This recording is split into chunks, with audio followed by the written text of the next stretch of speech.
If you want to see more companies make things in America, consider buying more things from companies who are already doing that very thing. Companies like American Giant. These guys have been making t-shirts, sweatshirts, flannels, and blue jeans in America for the last 14 years, with cotton grown right here in the USA. That means good jobs for lots of hardworking Americans in factory towns all over the country. Check out their stuff in stores everywhere, or pick up something awesome at American-Giant.com. Every team, every topic, everywhere. This is Believe. This is John Summerall, head football coach at Troy. You're listening to the Fun Belt Podcast. If you didn't know before, now you know why they call this the Fun Belt. Very excited about the Sun Belt. You know, while other conferences have been breaking up, our conference has become stronger. The state of Sun Belt football is the strongest in our history. I saw Fun Belt Conference, and I'm like, I don't know what this is. I got to join the show. It sounds a lot of fun. Guys, we are finally at kickoff time as a Thursday night starts the Sun Belt Conference. But more importantly, depth charts have come out for the Sun Belt Conference teams. For Fun Belt Podcast, it's Dusty Thibodeaux, Walk Report, or Jeremy Harper at howrazor.com, or Shane Mettlen at the Daily News Record. Guys, how many oars were on your depth chart? I don't. There were 3 on the Arkansas State one, but they were all for the running back, and it was only made because all 3 were going to be seeing rotations. JMU had some quarterback issues, or quarterback oars, right? They did. There were 2 oars between 3 names. That's how it works, right? But then Signetti, he didn't want to hold on to that, right? He cleared up the air, right? He straightened that out more or less within hours of putting it out. Sort of surprisingly. Like I said, when you think he's going to zig, he zags. He says on Monday that he won't announce a starter until an hour before kickoff. Uh-huh. And then on Tuesday night, he says Alonzo Barnett has pulled away, and that if the game started in an hour, Jordan McLeod would be the backup. That's what he said. So he maybe didn't officially announce a starter, but that's about as good as you're going to get from the man who didn't even announce Todd Centeio last year when he was miles ahead of every other guy on the roster. I'm telling you, this is the trademark of Signetti, is to put you off balance. To like you said, he zigs when you want to zag. You just cannot pinpoint Signetti. And that's why he's so good. You just don't know what's on his mind. But speaking of not knowing what's on his mind, what is going on at Texas State and happy G.J. Kinney? Yeah, I think Kev Tordillo summed it up best that there were 37 or 39 oars on the depth chart. I don't know if that's a I just don't know type of or is that a I don't want to tip my hand to Baylor or are there just that many question marks? Yeah, is Baylor really looking at that depth chart going, we've learned nothing from this. We're in trouble. Or I don't know. I kind of wonder if it makes a little sense for Texas State in this case. Like, I mean, it's all new. There's so many new guys. There's nothing to go on from them from last year, really. So why tip your hand to Baylor when you're the underdog and you don't have really anything to lose and you can kind of like play some games? Here's my problem with that many oars. Like Butch Jones, he was a little oar happy last season, and it was aggravating. To me, what it says is I don't have confidence enough in my players to make a definitive decision on who are my 11 guys. That's just saying to say, well, everybody's going to have some playing time and everybody's going to contribute. It's fine if you're in Little League. But this is college football now, and you've got to be able to say, these are the people I depend on. These are the guys I'm relying on, and I am showing my confidence in them by naming them the starters. I think it's more of a head game that you don't want to tip your hand to the opponent.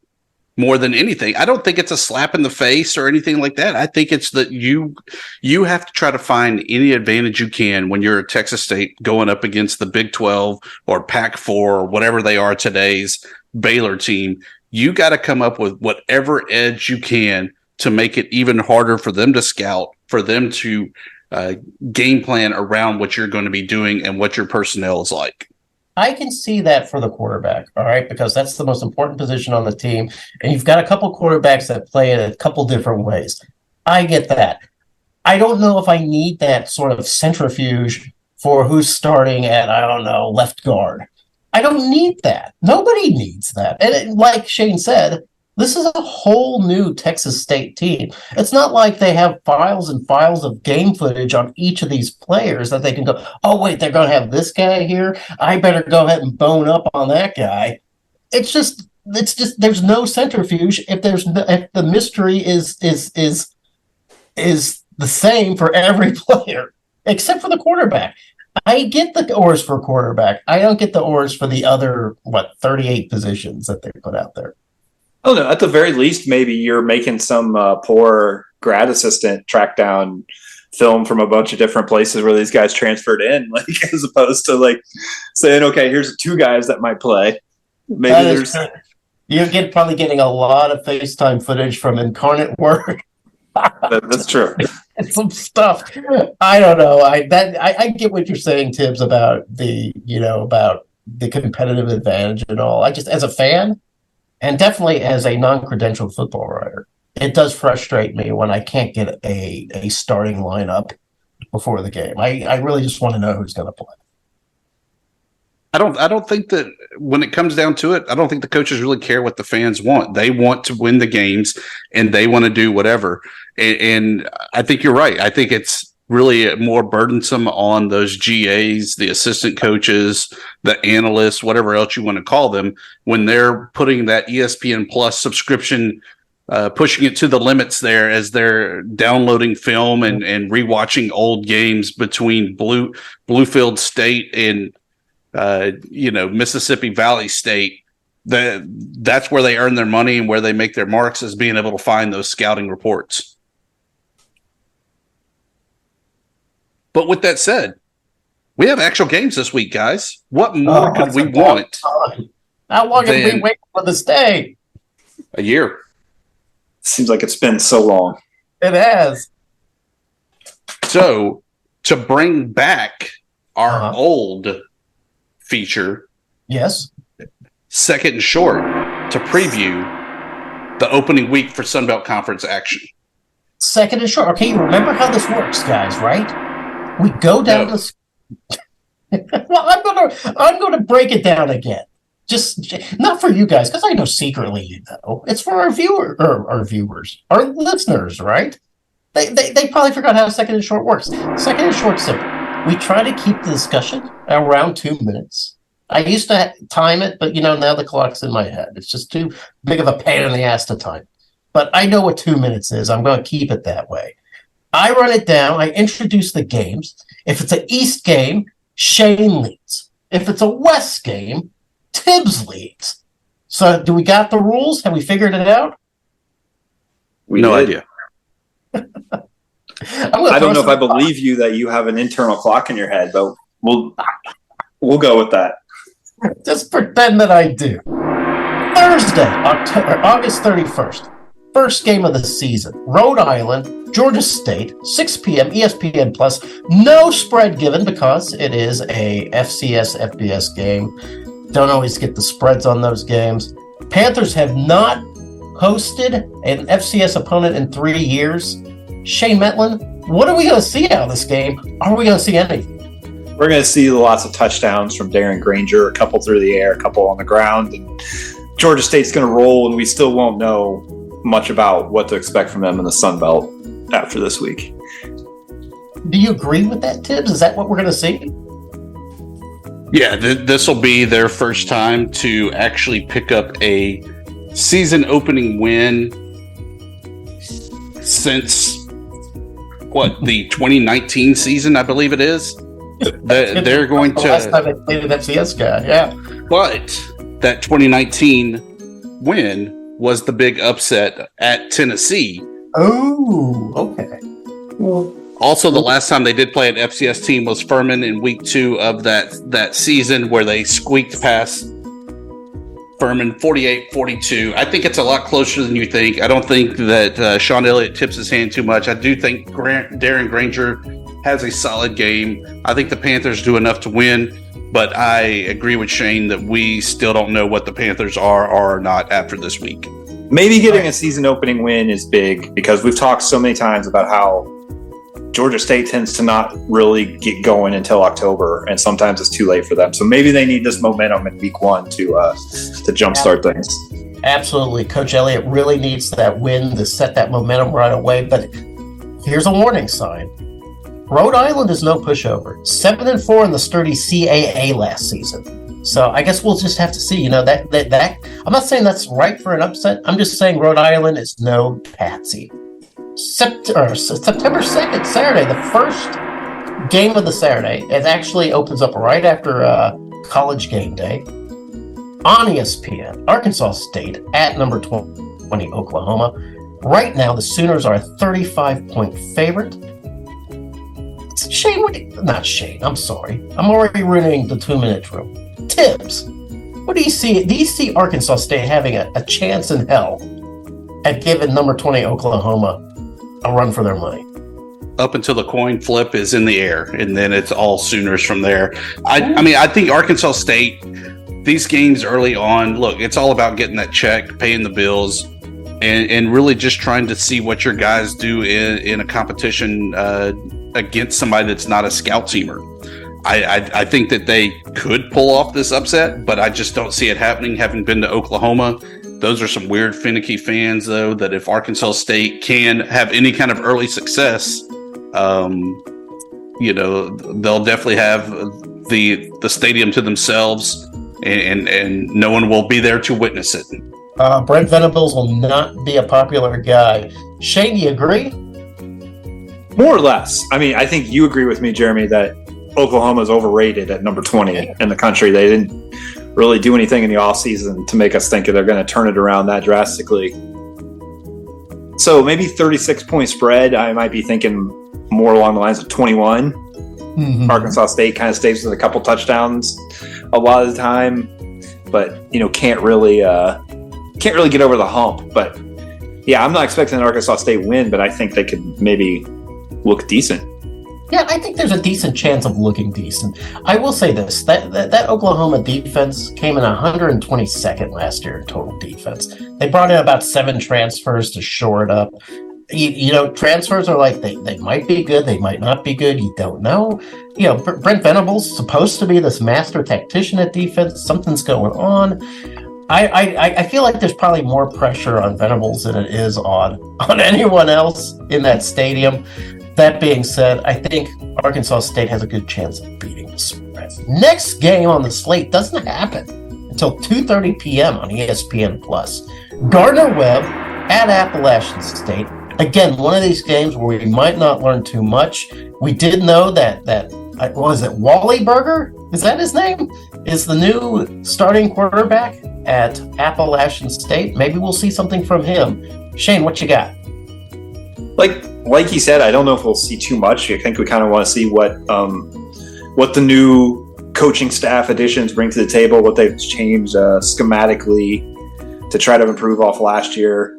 But it's the tune-up game for Appalachian State. They're working in new quarterbacks, some new things, and yeah, similar to what we said about Georgia State. I'm not sure we learn a ton about the Mountaineers in week 1. Yeah, So Tibbs, the Mountaineers coming off that gravely disappointing 6-6 season. They get Gardner-Webb. Are they going to use it as a, hey, let's beat these guys down game, or is it going to be a fine-tuned game? In the words of Lee Corso, not so fast.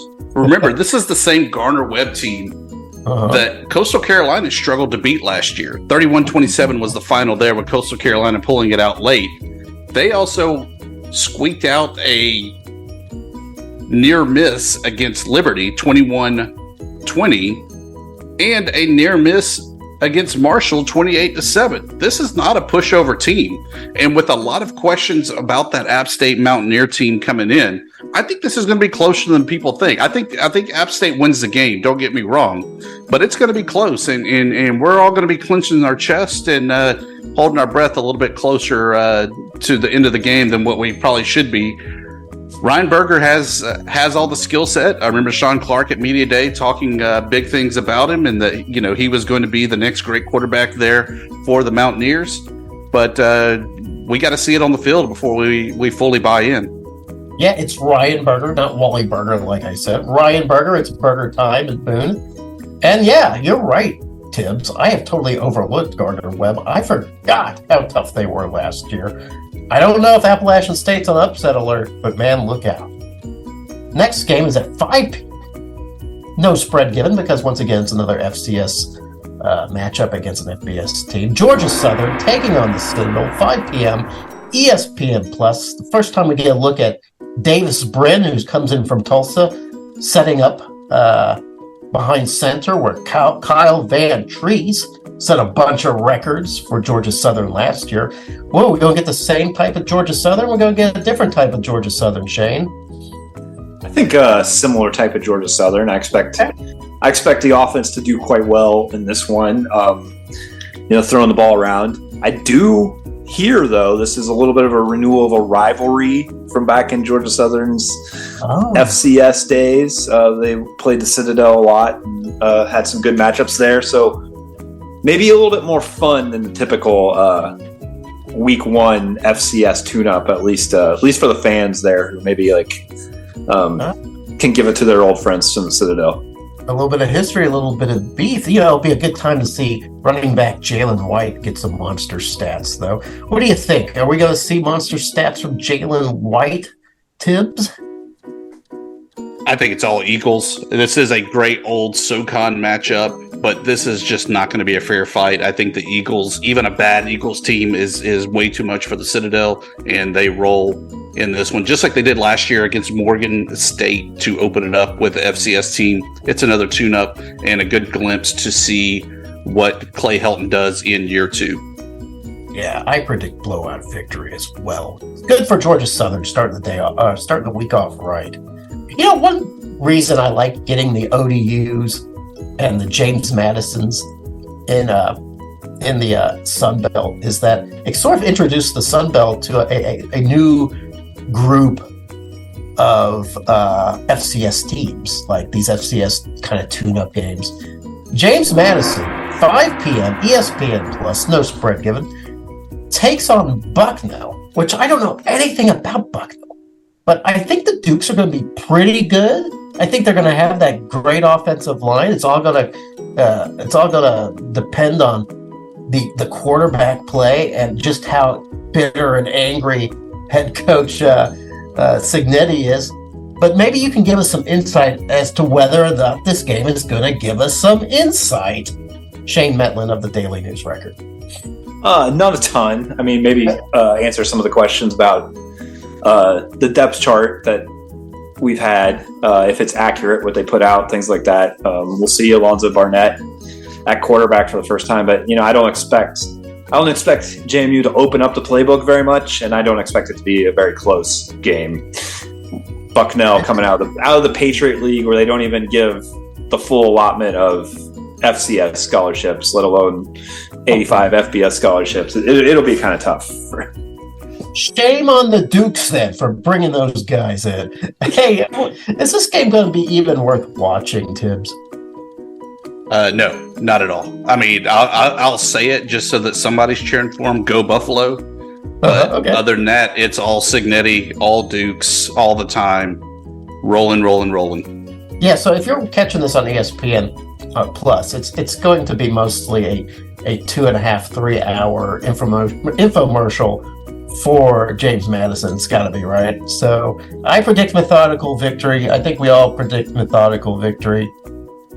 Another FCS Sunbelt matchup, 5 p.m. ESPN Plus, no spread given. It was another team that I'm not familiar with, simply because this comes from just a different part of the world than the Sunbelt has been playing in a while. Albany at Marshall. Don't know anything about Albany. I know Albany was a character in a Shakespeare play. Suddenly I forget the name of the play. I'm an English major. I've read it. I love it. Can't even remember the name of it. That's how bad this game might be. We might see a little bit whether or not Cam Francher is the guy behind center that's going to lead this team. Shane, what are we going to see from this game? Maybe you know something about Albany that I don't. I mean, they're an old CAA foe of James Madison as well, but not expecting to be very close. Although, like was mentioned before, Gardner Webb gave the Thundering Herd a little bit more than they wanted last year. But I think the Joan will be rocking for the opener. It's a new video board. Fans excited to get the season started. I don't think Albany's going to give Marshall too many problems. The Duke of Albany, by the way, a character in King Lear, suddenly comes to mind. I don't know. It just slipped my mind. I'm getting older. I don't remember my Shakespeare as well as I used to. Tibbs, are you going to even turn this game on, or are you just going to wait for the stat tracker to show up on ESPN? How could you not watch the Great Danes of Albany? I don't know. Look, the Great Danes already have a win under the belt, having played in week 0, a 34-13 win over Fordham. So they'll have a little bit more of their identity in hand than maybe Marshall will. However, in week 3, Albany's headed to Hawaii. You got to think that these kids are already stretched thin and looking forward to being on the Big Island for that game. Ironically, it's the first of 3 straight road trips that the Great Danes are going to have, going to Marshall, to Hawaii, and then to Morgan State before they kick off their CAA action. I think it's just too much, and of course Marshall with too much talent on there. But it'll be interesting to kind of see how much of a fight they put up in this game and how well they know themselves after already having a game under their belt. Yeah, if Cam Francher is sort of fine-tuning whatever bugs he has in his office, in his offense, he'll at least have Rasheen Atley toting that rock. So we're pretty sure we're going to see plenty of stats from him. Finally, we get to a pretty big game, guys. 6 p.m. on the NFL Network. Army at ULM. The Black Knights, 9.5-point favorites at the time of the writing that I did this. Army loves 2 things, guys. They love scheduling Sun Belt opponents, and they love making their week 1 opponents look like absolute fools. Are we going to see a little bit of that against ULM, or is ULM going to be ready for them, Tibbs? I think a little bit of both. I think that ULM has a lot of question marks there on the defensive side, whether or not those outside defensive ends have kind of stepped up their game and have the speed necessary for DC Vic Conan's Warhawk defense to be effective and get more pressure in the backfield. But at the same time, this is an Army team that, as we saw in a couple episodes back when we had our preview with GoBlackKnights.com, Joe, they don't really know what to expect either. With the offense shifting, different personnel coming in, a new quarterback, I think that they're going to be just as lost really as the Warhawks, only the Warhawks have a solid offensive game plan and offensive staff that they might be able to more so beat Army than necessarily, or should I say, put up more points to beat them than just beat Army. Yeah, that's a good point. So Monken is reportedly ditching that flex bone triple option. Everybody's going to be confused on that field. For Army, at least, this might be Terry Bowden, the crafty Terry Bowden's chance to rally his team together, say, hey, we know our stuff. Let's go show these guys from Army how you play football. Shane, what's your analysis out there from the fancy East Coast? I mean, I can't add too much more to the analysis of the game itself, but I'll add to what you mentioned about Army playing Sunbelt teams. I happened to look at their future schedule today for some reason, and they've got also coming up in future years, Old Dominion, Texas State, I think South Alabama. Like they are basically an honorary Sunbelt team. It's wild. I know they're an independent and they've got to schedule a little bit of everybody, but they definitely seem to enjoy the Sunbelt matchups. We can find a way to pull West Point into the Sunbelt. I'd be all for that. Just bring them in, Get that Army enthusiasm in the Sun Belt. I know it's a little long way. I don't care. Footprint doesn't matter anymore. Bring in the U.S. Army. You know No what? Vandals. I know. No, okay. I predict a narrow loss for ULM, but I don't know, Tibbs. You got me thinking. Maybe not. Here's a game, I swear to God, guys, happens every year for the last 100 years now. Texas State at Baylor, 6 p.m. on the Big 12 Network and ESPN Plus. You got your choice. Right now, the prognosticators in Vegas give the Bears a 26.5-point edge. Lots of energy coming out of San Marcos behind GJ and his word cats. Everybody seems to really like this new coaching staff. They like where the team is headed. Do they have the moxie to do anything against the Bears this time? I'll throw it to you. I'm going to get yeah. Okay. Maybe it's all that. Because well, you don't have right. I mean, the depth chart is full of oars. So is that a indication of us not knowing maybe that head game of, hey, maybe it's this guy or that guy and trying to play that game to throw off Baylor? Or does GJ just not know his team well enough and not comfortable enough to name starters at the different positions? So to me, this is the biggest wild card game that we have of the weekend, because I don't know what to think of Texas State. Yeah. Imagine GJ coming out with a big win. That would be awesome for the program. I don't know if they've got that going for them. Shane, what do you think? I mean, yeah, I don't know what they'll do. I don't know if I expect this, but this game does remind me a little bit of Georgia Southern going to Nebraska last year, when we were all Georgia Southern is going to take some time to like rebuild and put in a whole new system and everything, and new guys, new coaches, new system. You're right. Maybe Texas State is the Georgia Southern this year. Maybe they're turning it around quicker than we think, because it is completely all new, and you can do that faster than you used to. Maybe they will have the same kind of signature Power 5 win that Georgia Southern got early last year. That would be so poetic. Coming full circle. That would be absolutely great.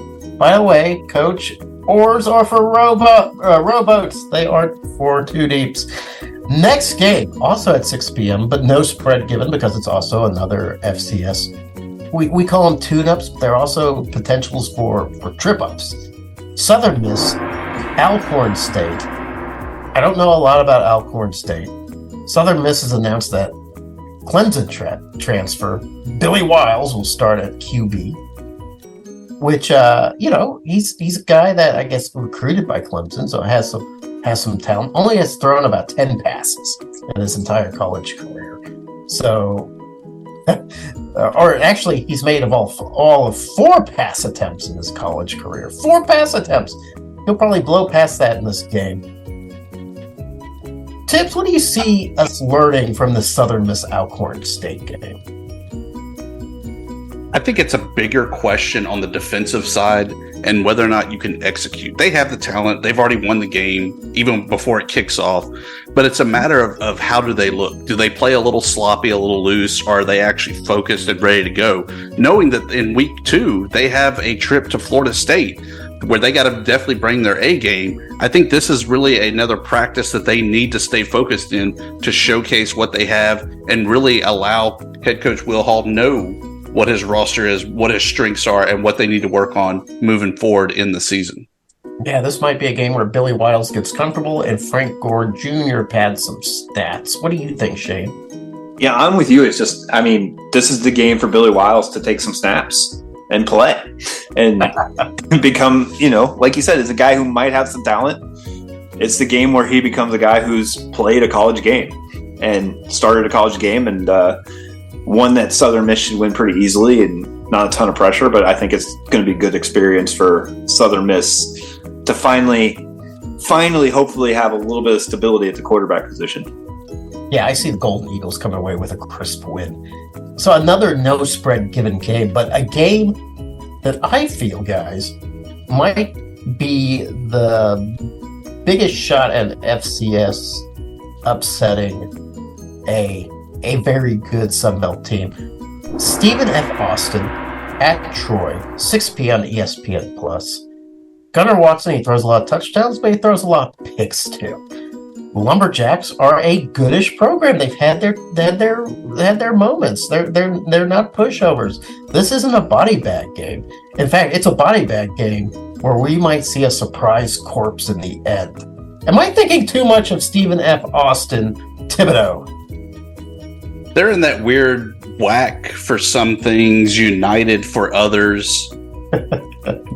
I don't know if they're D1 or not. I don't really care if they're D1 or not. Or FBS, whatever you want to call them this week. I still don't think that the Lumberjacks are a legit team and contenders against Troy.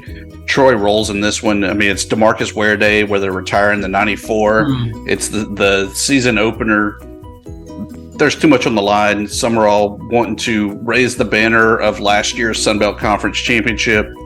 No way the Lumberjacks go in there. All Troy all the time. Yeah, you're probably right. Troy's not going to screw up in front of Marcus Ware. You think that's true, Shane? I think that, Stone Cold Steve Austin might be a solid FCS team, and maybe they can compete for a little bit. But Troy's the defending champs for a reason. They're the kind of team that can, grind out this type of game, even if they get their best, even if they get Stephen F. Austin's best. They've got the defense. They've got the running back. They can control what they need to control to get a victory, even if it's a little more hard fought than might be expected. Another no spread given game, but it's the kind of game that I think Tibbs likes. Louisiana, Northwestern State, 6:30 p.m. on ESPN Plus. When we talked to Mike Desormeaux,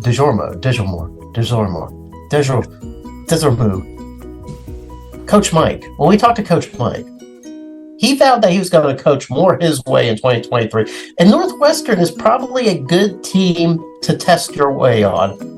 Am I correct in that, Thibodeaux? Yes. But even as he pointed out in the weekly media availability there through the conference, this is a regional school where these guys grew up together.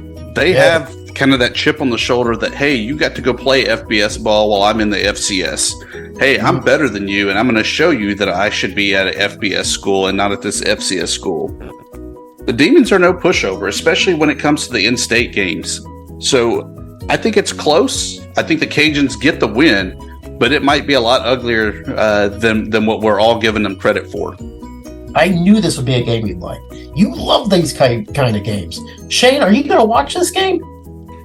I don't know if I'll watch this game because I'll still be finishing up my work on another game at this time. But I'll check the score, see if it's worth checking in on as it gets to the second half. But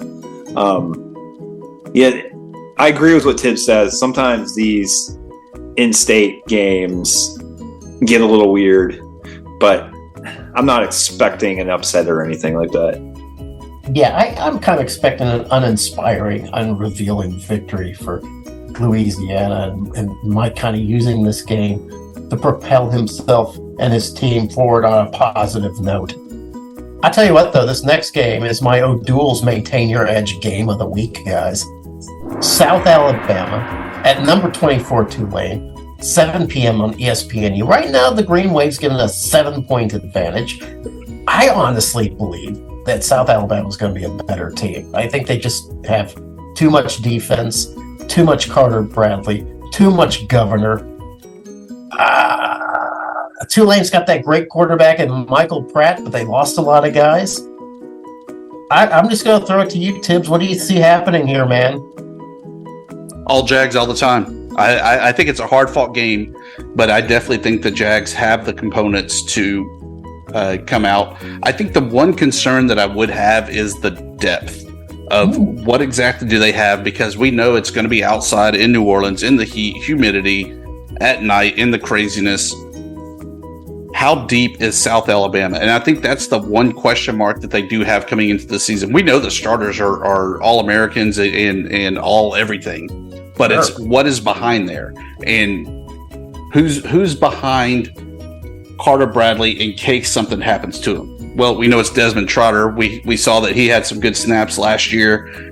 But what does he look like running with this particular offense this year? I think is the question that we really have to see. But I think it's Jags getting a huge win over the Wave. Thibodeaux with a too deep analysis of South Alabama. Shane, is it going to come down to who can last in that sweltering heat better?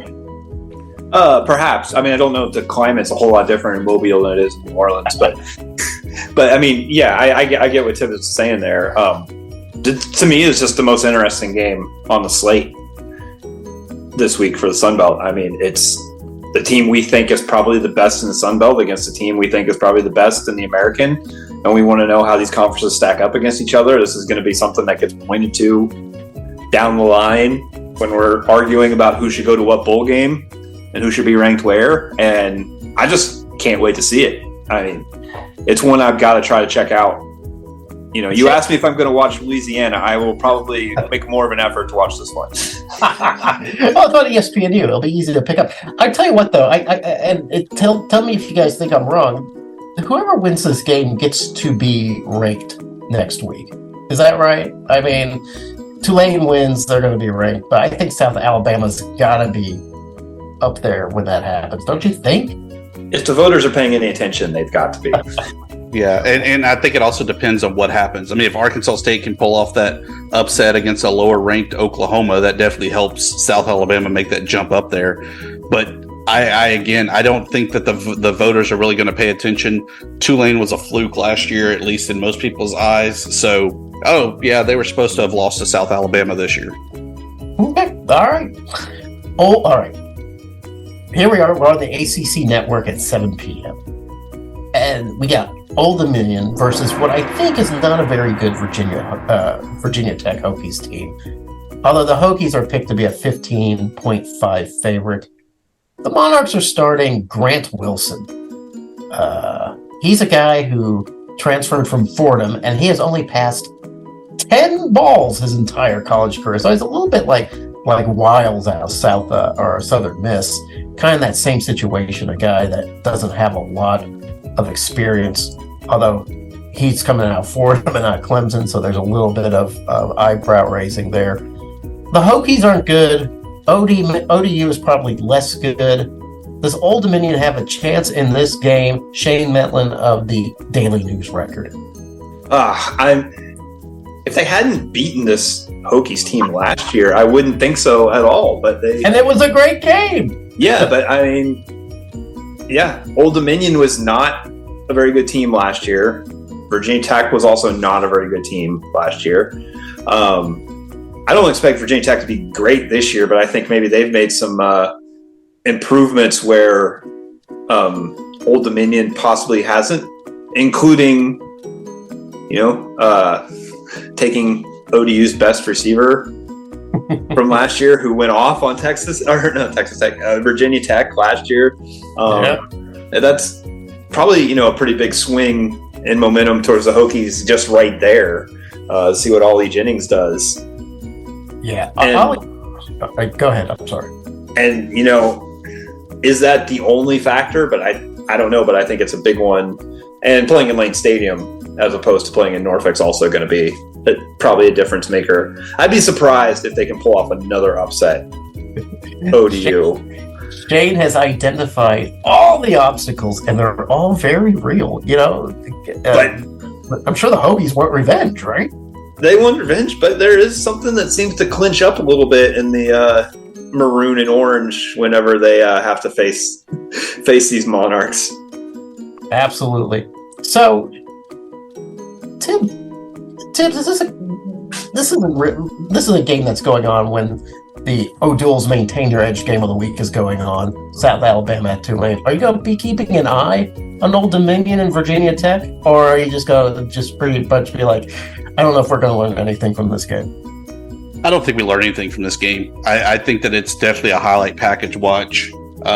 Tickets are only $15 going right now, so I don't think anybody really wants to watch this game. I I got to think Virginia Tech has the edge more so that it's at home than anything else. But this is going to be a ugly, and in the words of the ESPN bottom 10 pillow fight of the week, this is probably it. Yeah. This is one of the least appetizing games, in my opinion.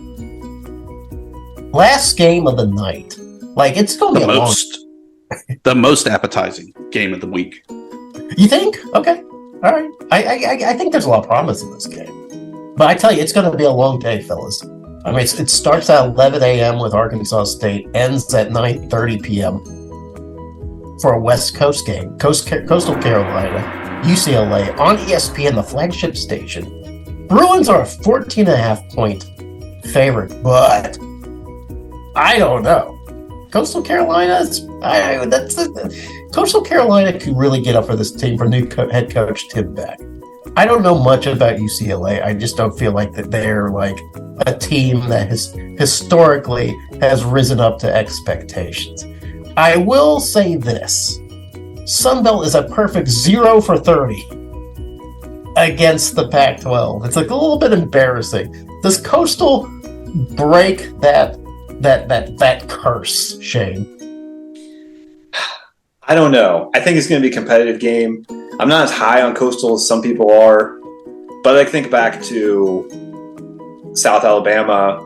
They should have broken that streak against the Pac-12 against this very UCLA team last year. So I think I don't think just because they're technically a Power 5 team that means Coastal can't win this game. I wouldn't be shocked if some people around the country wake up on Sunday morning having not watched this and find out that those mullet guys from Myrtle Beach did it again. But I'm just not overly optimistic about what Coastal has this year to begin with. But UCLA is a weird place to play. It's possible there's nobody there. Like we've seen these early season games where there's just nobody at UCLA. So it'll be interesting to see what the turnout really is with everything about the Pac-12 kind of falling apart and their fans not being excited about the Big Ten and everything else. Who knows what's going to be the atmosphere like there? I don't know what to expect out of Coastal, Shade. You're right about that. I'm not very high on Coastal as a team. I am high on Grayson McCall. This is a game that he could really like the cherry on top of his resume. You're going to be watching this game, right, Tibbs? I mean, after the big O'Doul's game of the week, you're going to check in on Coastal UCLA. Am I right? For sure. UCLA picked 6th in the preseason media poll for the Big 12 at the time. I think that they lost a lot from last year, and I think that they have several question marks. I don't think that they're really prepared for Coastal Carolina, so they could be very well overlooking this game.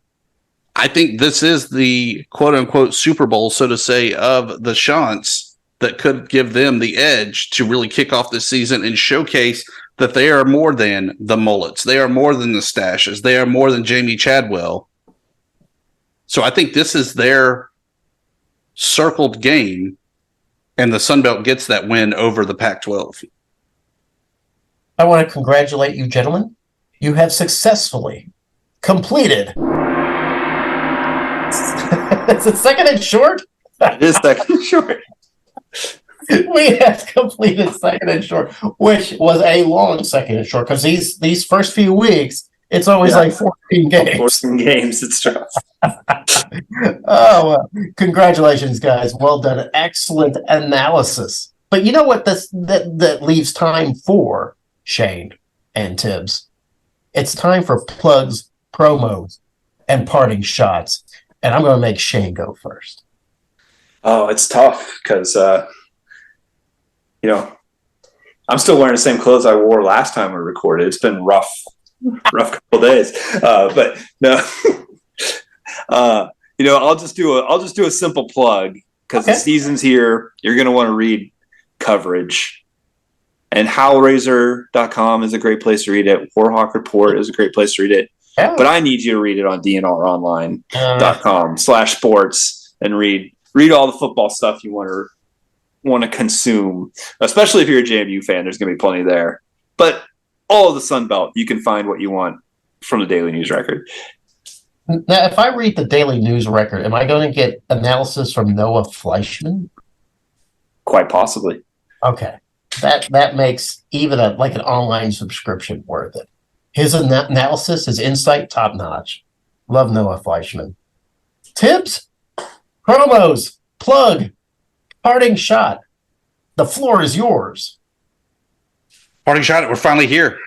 Week 1 of Sunbelt Conference action. Excited to get out there and start seeing games. Encourage everybody to go out, support their local teams, their favorite teams.